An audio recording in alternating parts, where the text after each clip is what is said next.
আসসালামু আলাইকুম রহমতুল্লাহি ওয়া বারাকাতুহু। আলহামদুলিল্লাহ রাব্বিল আলামিন, ওয়াসসালাতু ওয়াসসালামু আলা নবিয়িনা মুহাম্মদ ওয়া আলা আলিহি ওয়া সাহবিহি আজমাইন ওয়া তাবিঈনা লাহুম বিইহসান ইলা ইয়াউমিদ্দিন, আম্মা বা'দ। সম্মানিত সুধী, একটি মাসলা নিয়ে আমরা আজকে আলোকপাত করব। মাসলাটি হলো যে রাসূলুল্লাহ সাল্লাল্লাহু আলাইহি ওয়াসাল্লাম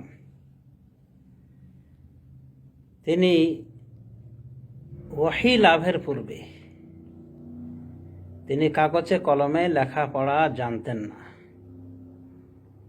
লিখতে জানতেন না, এবং তার কোনো শিক্ষকও ছিল না মানে পড়ালেখার।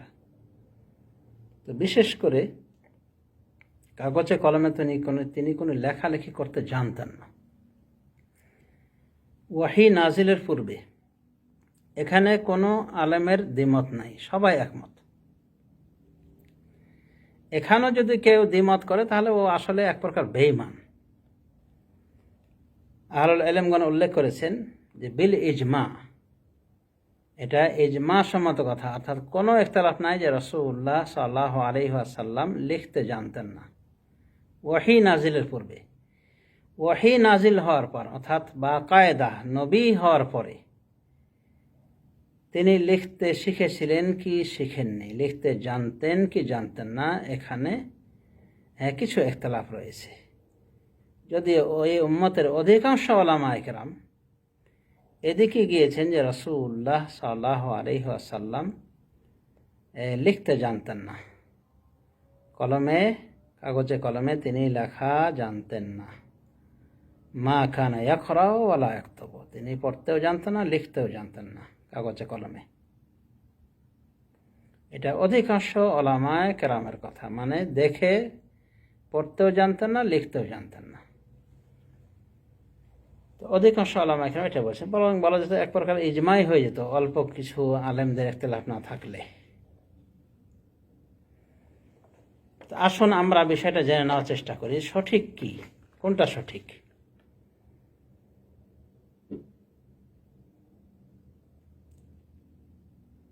রাসূলুল্লাহ সাল্লাল্লাহু আলাইহি ওয়াসাল্লাম সম্পর্কে মহান রব্বুল আলামিন যে কথাগুলি বলেছেন তার আলোকে এটাই সঠিক কথা যে রাসূলুল্লাহ সাল্লাল্লাহু আলাইহি ওয়াসাল্লাম কাগজে কলমে পড়ালেখা করতে জানতেন না। সুতরাং অধিকাংশ উলামায়ে কেরাম যেটা বলেছেন সেটাই যথার্থ।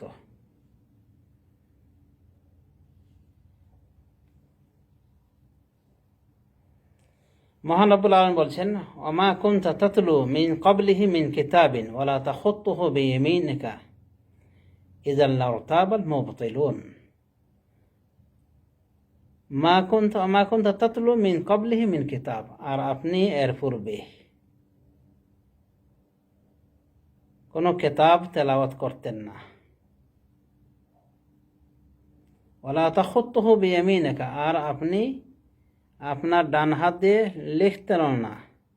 ইযাল লারতাবাল মুবতিলুন, যদি এরকম হতো তাহলে বাতিলপন্থীরা সন্দেহ পোষণ করত। বাতিলপন্থীরা কি করত? সন্দেহ পোষণ করত। সূরা আনকাবুতের 38 নম্বর আয়াত। তো আল্লাহ রাব্বুল আলামিন এখানে স্পষ্টভাবে বলে দিয়েছেন যে রাসূলুল্লাহ সাল্লাল্লাহু আলাইহি ওয়াসাল্লাম মানে ইতিপূর্বে, মানে কোরআন নাজিলের পূর্বে তিনি কোনো কিতাব তেলাওয়াত করতেন না, তেলাওয়াত করা জানতেন না, ডান হাতে লেখাও জানতেন না। যদি জানতেন তাহলে কি করত? বাতিলপন্থীরা সন্দেহ পোষণ করত, মানে সন্দেহ করে তারা বলতো যে মুহাম্মদ এই কোরআন নিজে লিখে নিয়েছে, নিজের হাতে সহজতে লিখেছে এই কোরআন। তো সূরা আনকাবুত,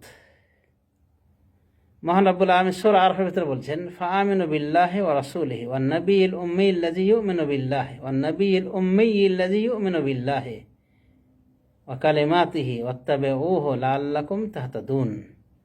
সূরা আরফ 118 নম্বর আয়াত। আল্লাহ রাব্বুল আলামিন এখানেও বলছেন, ফাআমিনু বিল্লাহি, তোমরা আল্লাহর উপর ঈমান আনো। সুতরাং তোমরা আল্লাহর উপর ঈমান আনো এবং তার রাসূলের উপর ঈমান আনো, যিনি হলেন নবী এবং যিনি হলো উম্মি। উম্মি বলা হয় যিনি লিখতে জানেন না, মানে দেখে লিখতে জান না, পড়তে জান না। আল্লাযী ইউমিনু বিল্লাহি, যে নবী উম্মি আল্লাহর উপর ঈমান আনেন এবং তার কালেমাতের উপর ঈমান আনেন, তার উপর তোমরা কি ঈমান আনো। ওয়াত্তাবিউহু, এবং তার অনুসরণ করো, আনুগত্য করো, লাআল্লাকুম তাহতাদুন, যাতে করে তোমরা হেদায়েতপ্রাপ্ত হও। তো সূরা আল আরাফের 118 নম্বর আয়াতে আল্লাহ রাব্বুল আমিন তার রাসূল সাল্লাল্লাহু আলাইহি ওয়াসাল্লামকে উম্মি বলে আখ্যা দিয়েছেন।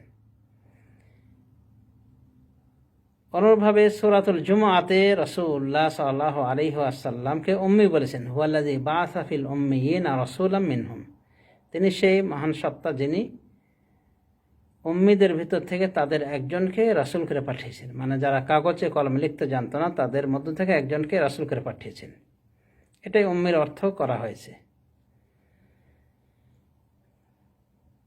তো কিছু আলেম রাসূলুল্লাহ সাল্লাল্লাহু আলাইহি ওয়াসাল্লাম নবুয়ত প্রাপ্তির পরে মানে লিখতে শিখেছিলেন, এর প্রমাণ হিসেবে তারা পেশ করেছেন সুলহে হুদাইবিয়ার সন্ধিকালীন একটা হাদিসকে কেন্দ্র করে, যে যখন সুলহে হুদাইবিয়াতে ওই উভয় পক্ষে সন্ধিনামা হলো, সন্ধি চুক্তি হলো, তো আলী রাদিয়াল্লাহু আনহু লেখক হিসেবে কাজ করেছিলেন। তো আলী রাদিয়াল্লাহু আনহু রাসূলুল্লাহ সাল্লাল্লাহু আলাইহি ওয়াসাল্লামের পক্ষ থেকে যেটা বলেছিলেন সেটা হলো হাযা মিন মুহাম্মাদিন মুহাম্মাদিন আব্দুল্লাহ রাসূলুল্লাহ সাল্লাল্লাহু আলাইহি ওয়াসাল্লাম, এটা মুহাম্মদ রাসূলুল্লাহ সাল্লাল্লাহু আলাইহি ওয়াসাল্লামের পক্ষ থেকে। তো এই লেখাটা দেখলে সুহাইল বিন আমর বলেছিলেন যে আমরা যদি ওনাকে রাসূলুল্লাহ মনে করতাম তাহলে তো লড়াই করতাম না, বাধাই দিতাম না। আজ উমরা করতে এসেছিল, আমরা তাকে বাধা দিতাম না, আমরা তো মানি না তাকে রাসূল হিসেবে। তখন বলেছিলেন যে তোমরা মুহাম্মদ বিন আব্দুল্লাহ বলো। তো রাসূলুল্লাহ সাল্লাল্লাহু আলাইহি ওয়াসাল্লাম আলীকে বলেছিলেন যে আলী তুমি কেটে দাও। তো আলী রাদিয়াল্লাহু আনহু ওটা কাটতে অস্বীকৃতি জানান। তো কোনো বর্ণনা এসেছে বুখারীর সুম্মা আখাযা ফাকাতাবা, তখন রাসূল সাল্লাল্লাহু আলাইহি ওয়াসাল্লাম ওই লেখাটা নিলেন, ওই কাগজটা নিলেন এবং লিখলেন। সেটা কি ছিল? মুহাম্মদ বিন আব্দুল্লাহ। তো সহিহ বুখারী এ বর্ণনাকে কেন্দ্র করে কিছু আলেম যেমন আবুল ওয়ালিদ আল বাজি এবং মুতাআখির মানে পরবর্তী কিছু আলেম, অল্প কিছু আলেম এতে গিয়েছেন যা রাসূলুল্লাহ সাল্লাল্লাহু আলাইহি ওয়াসাল্লাম লিখতে শিখে ফেলেছিলেন। আর দলিল হলো কি, যে ওই হুদাইবিয়ার সন্ধিকালে রাসূলুল্লাহ সাল্লাল্লাহু আলাইহি ওয়াসাল্লাম ওই লেখাটা নিয়েছিলেন এবং তিনি কি করেছিলেন, লিখে দিয়েছিলেন। তো লিখেছিলেন এটা বলা হয়েছে। তো এর জবাব হিসেবে বলা হচ্ছে উলামায়ে কেরামদের পক্ষ থেকে, জমহুর উলামায়ে কেরামদের পক্ষ থেকে, যে এটা অন্য রেওয়ায়াতের আলোকে এর অর্থ হলো যে রাসূলুল্লাহ সাল্লাল্লাহু আলাইহি ওয়াসাল্লাম নির্দেশ করেছিলেন তাই আলী লিখেছিলেন। এটা মানে আলীকে নির্দেশ করেছিলেন বলে আলী লিখেছিলেন। তো যেহেতু নির্দেশটা ছিল আল্লাহর রাসূলের পক্ষ থেকে, এই জন্য রাসূলুল্লাহ সাল্লাল্লাহু আলাইহি ওয়াসাল্লামের দিকে নিসবত করা হয়েছে যে উনি লিখে দিয়েছেন। তাছাড়া অন্যান্য বর্ণনায় বিস্তারিত বর্ণনা হয়েছে যে আলী রাদিয়াল্লাহু আনহু এই সুলহে হুদাইবিয়ার লেখক ছিলেন। হ্যাঁ, তবে আবুল ওয়ালিদ আল বাজি তিনি বলছেন যে রাসূলুল্লাহ সাল্লাল্লাহু আলাইহি ওয়াসাল্লাম লিখেছিলেন ওই সময়, তিনি বলছেন যে এটা তার পক্ষ থেকে মুজিজা ছিল, মানে তিনি লেখা জানেন না তারপরে লিখে দিয়েছেন। তো এ থেকে বুঝে আসছে যে উনি যেন মনে করছেন যে ওই সময়টার জন্য উনি লেখাটা জেনেছিলেন, মানে শিখে ফেলেছিলেন। তো তাহলে দেখা যাচ্ছে ওনার কথাটাকে মানে ওনার লেখাটাকে মুজিজা হিসেবে নিয়েছেন, মানে এই কথাটা যে রাসূল লিখেছেন। তো অন্যান্য ওলামায়ে কেরাম বলেন যে না, এটা আল্লাহ রাসূল সাল্লাল্লাহু আলাইহি ওয়াসাল্লাম আসলে মূলত লেখেননি, তার আদেশে লিখেছেন আলী বলে এই লেখাটাকে তার দিকে নিসবত করা হয়েছে। কারণ অন্যান্য বর্ণনায় স্পষ্ট এসেছে যে আলী রাদিয়াল্লাহু আনহু এই সুলহে হুদাইবিয়ার সন্ধি কি সমাপ্ত করেছিলেন। তো হাফিজ ইবনে হাজার রাহমাতুল্লাহি আলাইহি তিনি এদিকে গিয়েছেন এবং বললাম যে অধিকাংশ ওলামা এখানে এদিকে গিয়েছেন এবং তাদের পুঁজি হলো এই কোরআন কারিমের আয়াতগুলি, যে আয়াতগুলিতে রাসূলুল্লাহ সাল্লাল্লাহু আলাইহি ওয়াসাল্লামকে উম্মি বলা হয়েছে এবং স্পষ্টভাবে বলা হয়েছে যে উনি লিখতে জানতেন না। তো এগুলি হলো জমহুর উলামায়ে কেরামের দলিল।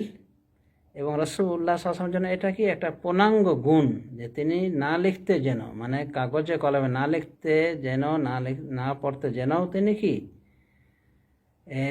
সৃষ্টির সেরা মহামানব এবং পবিত্র আল কোরআন তার উপরে নাজিল হয়েছে। এবং তিনি কাগজে কলমে না লিখতে না পড়ার পরও তিনি মানে সব থেকে ফাসিহ এবং বালিগ আরবি বলতেন, তার মতো শুদ্ধ আরবি কেউ বলতে পারতেন না। এগুলো রাসূলুল্লাহ সাল্লাল্লাহু আলাইহি ওয়াসাল্লামের ক্ষেত্রে মুজিজা। তো যাই হোক, এটাই হলো আসল।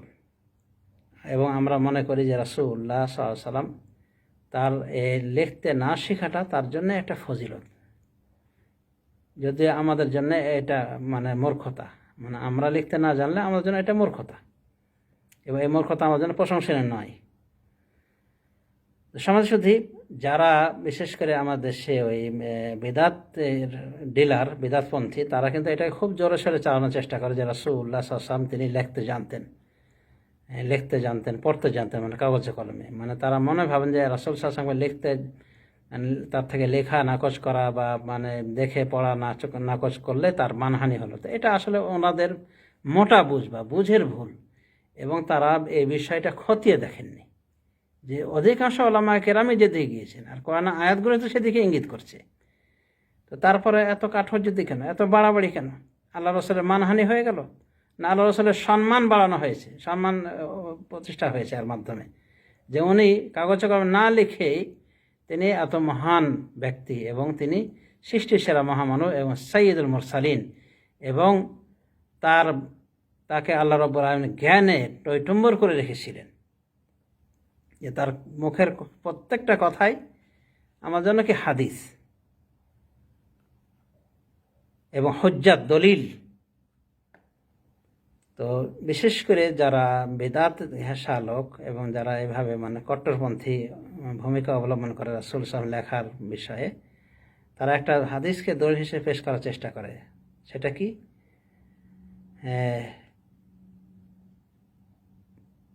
রাসূলুল্লাহ সাল্লাল্লাহু আলাইহি ওয়াসাল্লাম তার মৃত্যুর আগেই উনি সব লিখে ফেলেছিলেন, মানে লেখা শিখে ফেলেছিলেন। মা মাতান নবী সাল্লাল্লাহু আলাইহি ওয়াসাল্লাম হাত্তা কাতাবা, নবী সাল্লাল্লাহু আলাইহি ওয়াসাল্লাম মৃত্যুবরণ করেননি শেখার আগ পর্যন্ত, মানে লেখার আগে। মানে উনি লেখে পড়া শিখেই তো উনি দুনিয়া থেকে বিদায় নিয়েছিলেন। তো ওটা কোনো হাদিস নাই। লাম ইয়ামুত আলাইহিস সালাম হাত্তা তাআল্লামাল কিতাবাতা, এই হাদিস সম্পর্কে বলা হয়েছে, হাফিজ ইবনে কাসির বলেছেন যায়িফুন লা আসলাহ, এর কোনো ভিত্তি নাই, এটা দুর্বল, একেবারে দুর্বল, এবং এর কোনো ভিত্তি নাই। তাফসির ইবনে কাসির 6 নম্বর খণ্ড 285-86 পৃষ্ঠা। হাফিজ ইবনে হাজারও একই কথা বলেছেন যে এগুলি কোনো সঠিক প্রমাণিত নয়, এই হাদিসের কোনো হাদিস পাওয়া যায় না। তাহলে আমরা বুঝতে পারলাম যে রাসূলুল্লাহ সাল্লাল্লাহু আলাইহি ওয়াসাল্লাম লিখতে জানতেন না। তো এটাই সঠিক, ওলামায়ে কেরাম, অধিকাংশ ওলামায়ে কেরাম এদিকে গিয়েছেন। আর একটা দলিল পেশ করা হয়ে থাকে যে রাসূলুল্লাহ সাল্লাল্লাহু আলাইহি ওয়াসাল্লাম তার মৃত্যু সজ্জায় উনি লিখতে চেয়েছিলেন, বলেছেন আমার কেতাব দাও, আমি লিখে দিই, যাতে করে কেউ আশাবাদী আশা না করে, আমি লিখেই দেবো, মানে আমার পরে কে খলিফা হবে। এরপরে রাসূলুল্লাহ সাল্লাল্লাহু আলাইহি ওয়াসাল্লামের নিকটে ওই ওমর ছিলেন, ওমর রাদিয়াল্লাহু আনহু বললেন যে রাসূল সাল্লাল্লাহু আলাইহি ওয়াসাল্লাম এখন তার মানে কষ্ট হচ্ছে, অনেক কষ্টে রয়েছেন, ওনাকে আমরা নিস্তার দিই, আরাম দেই।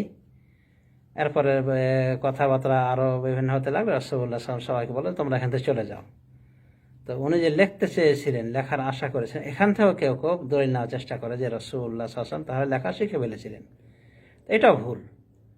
বরং এখানে লেখার উদ্দেশ্য হলো রাসূলুল্লাহ সাল্লাল্লাহু আলাইহি ওয়াসাল্লাম লিখিয়ে নিতেন লেখক দ্বারা। পুরো ওহী তিনি, মাথা পবিত্র আল কোরআনের পুরোটাই তিনি কাতেব ওহী দিয়ে লিখেছেন। কুত্তাবুল ওহী ছিল রাসূল সাল্লাল্লাহু আলাইহি ওয়াসাল্লামের, ওহীর লেখক ছিলেন, যাদের ভিতরে মুআবিয়া রাদিয়াল্লাহু আনহু ছিলেন, যায়েদ ইবনে সাবিত ছিলেন, এভাবে মহান সাহাবীরা ছিলেন, আলী রাদিয়াল্লাহু আনহু ছিলেন। তো তাদেরকে দিয়ে লেখানো হয়েছিল পবিত্র আল কোরআনুল কারীম। সুতরাং তিনি লিখতে চেয়েছেন বলে মানে নিজেই লিখবেন এরকম নয়। বলা হয় আমাদের ভাষাতে, আরবের ভাষাতে বলা হয়ে থাকে বানাল আমিরুল মাদিনা, আমির মদিনা মানেছে, মানে শহর তৈরি করেছে। তো আমির তো শহর তৈরি করে না, আসলে এগুলো তৈরি করে কারা? মিস্ত্রিরা, রাজমিস্ত্রিরা তৈরি করে। কিন্তু আমির বানিয়েছে বলা হয় কেন? কারণ আমিরের অর্থায়ন, আমিরের আদেশে এগুলো বানানো হয়। তো যদি কারো নির্দেশে কোনো কিছু হয় তার দিকে নিষ্পত করা হয়। আমি একটা বাড়ি বানিয়েছি, তার মানে কি আমি নিজে রাজমিস্ত্রির কাজ করেছি? না, আমি রাজমিস্ত্রি দিয়ে বাড়ি বানিয়ে নিয়েছি, তো আমার খরচায় হয়েছে, আমার আদেশে হয়েছে, আমি তাদেরকে বেতন দিয়েছি বলেই বলা হয় যে আমি বাড়ি বানিয়েছি। তো এগুলো বুঝতে হয়। আসলে দেখা যাচ্ছে যে যারা বিদআতপন্থী এমন এমন বিষয়ে এতটাই জোর দেয় যেখানে আসলে এত জোর থাকার কথাই ছিল না, যুক্তিও নাই। তো যাই হোক, আল্লাহ আমাদেরকে সঠিক বুঝ দান করুন। রাসূলুল্লাহ সাল্লাল্লাহু আলাইহি ওয়াসাল্লাম তিনি কাগজে কলমে লিখতে পড়তে জানতেন না, এর অর্থ এ নয় যে তার মানহানি করা হলো, বরং তিনি এরপরও যে তিনি এত বড় মহান নবী এবং সৃষ্টির সেরা এবং তার প্রত্যেকটা বাণী যে ভাষার অলঙ্কারে পরিপূর্ণ, এটাই তো তার সম্মানের জন্য যথেষ্ট এবং এতেই তার সম্মান রয়েছে। তো যাই হোক, আল্লাহ রাব্বুল আলামিন আমাদের সবাইকে হেদায়েত দান করুন, সঠিক বোঝার তৌফিক দান করুন। আমিন। ওয়া সাল্লাল্লাহু আলা নবিয়্যিনা মুহাম্মদ ওয়া আলা আলিহি ওয়া সাহবিহি আজমাইন।